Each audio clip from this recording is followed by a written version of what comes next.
Ici à l'UNESCO, en marge de cette Université de la Terre, j'ai le plaisir, l'honneur d'être avec Odon Vallée. Odon Vallée, bonjour.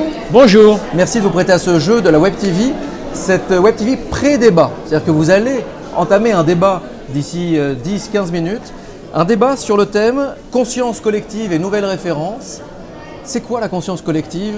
Ou avons-nous une conscience collective actuellement? Est-ce que c'est conscience collective ou inconscient collectif? Ça renvoie un peu à l'œuvre de Freud sur psychologie des foules et analyse du moi. Je pense qu'en ce moment, il y a une ambiance qui est en train de changer dans plusieurs domaines. Il y a bien sûr la question du climat.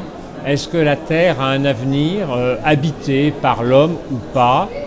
Est-ce que aussi l'ambiance politique n'est pas en train de virer au profit des extrêmes, ce qui nous renverrait aux années 30, et là encore à Freud?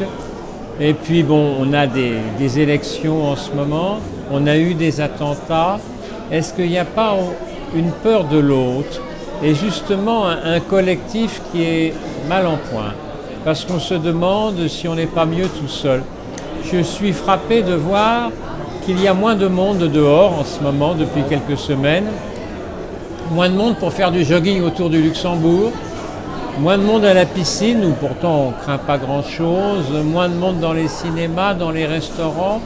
Les gens sont bien équipés en télévision, en ordinateur qui vous donne tout ce qu'il faut et gratuit à domicile. Pourquoi sortir, hein?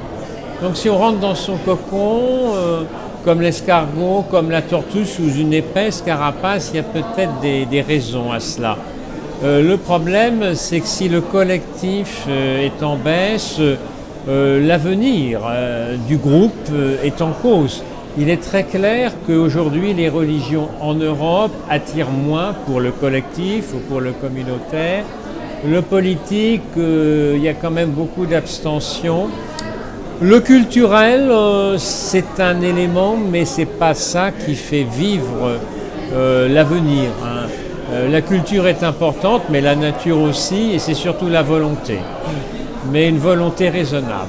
Pas un triomphe de la volonté, une volonté raisonnable. Voyez-vous, on nous parle beaucoup de laïcité, de choses comme ça. Moi, je suis au Bénin, le pays où toutes les religions sont respectées, où on fait dire des messes, des offices, des prières dans les temples, les mosquées, les églises pour tous les dirigeants.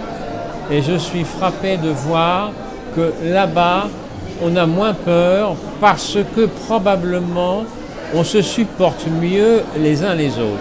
C'est-à-dire on se supporte mieux, on s'aide comme un supporter aide son équipe, mais aussi on supporte mieux les défauts de l'autre. Je crois que nous sommes trop exigeants aujourd'hui quant à autrui à qui on demande tout et on voudrait qu'il soit à la fois soi-même et qu'il soit différent. C'est pas possible ça. C'est le dialogue qui semble... On revient en tout cas à une certaine forme de dialogue ou de nécessité de dialogue. Nécessité du dialogue, s'il y a dialogue, il y a forcément différence, hein, sinon c'est un monologue. Et tolérance de la différence de l'autre. Tolérance de la différence, mais en même temps, il faut que l'autre soit d'accord pour dialoguer, hein. Ouais. S'il envoie des bombes et des mitraillettes, ça ne va pas du tout. Donc je pense qu'aujourd'hui, il y a un vrai risque, c'est qu'il y ait, compte tenu des événements démographiques mondiaux, un afflux dans une immigration non contrôlée qui fasse le jeu de ceux qui refusent la différence de religion, de couleur de peau, de langue, etc. Je crois beaucoup aux langues, hein. J'ai le plus grand laboratoire de langue de toute l'Afrique francophone à Porto Novo, j'y crois. J'ai le plus grand réseau de bibliothèques de toute l'Afrique francophone au Bénin. Je crois que la lecture, c'est très important. Et pas seulement les nouvelles technologies, car les attentats ont été nourris par les nouvelles technologies, hein. Moi, je crois beaucoup à l'avenir du livre, mais il y a encore des progrès à faire dans ce domaine-là. Et puis, je crois, avec le pape François aussi, et avec Barack Obama, à l'avenir du dialogue interreligieux. Barack Obama a dit, si on fait la guerre à l'islam, nous allons la perdre. Une laïcité qui serait trop crispée n'a aucune chance, elle ne fera que dresser les uns contre les autres. Il faut une laïcité ouverte dans l'esprit du premier amendement de la Constitution américaine. Toute dernière question, un petit jeu, c'est le jeu de l'imagination. Vous imaginez être au pouvoir, c'est vraiment une imagination, Vous êtes au pouvoir, vous avez une décision, une seule à prendre, une décision qui pourrait vraiment faire pencher les choses vers un côté que l'on peut souhaiter positif. Ce serait laquelle, cette décision?